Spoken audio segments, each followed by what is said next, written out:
Tiga anak dan 4 cucu pemimpin Hamas Ismail Haniyeh tewas dalam serangan mematikan tentara Israel pada Rabu 10 April 2024. Mereka diketahui tengah melakukan kunjungan keluarga pada hari pertama Idul Fitri di kamp pengungsi Shati.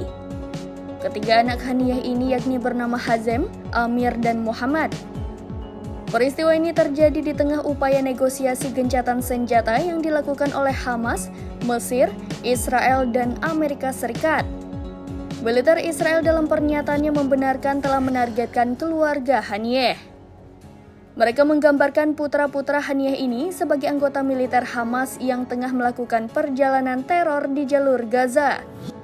Meski begitu, Israel tak turut menyebut cucu-cucu Haniyeh tewas dalam peristiwa ini. Merespons kematian putra dan cucunya, Haniyeh memilih bersyukur. Menurut Haniyeh, keluarganya tersebut telah mati syahid. Dalam keterangannya, Haniyeh mengatakan bahwa serangan terhadap keluarganya adalah bukti kegagalan Israel karena terus menghadapi pejuang Palestina di Gaza. Haniyeh menambahkan pembunuhan tersebut tak akan mengubah posisi Hamas dalam perundingan gencatan senjata yang tengah berlangsung.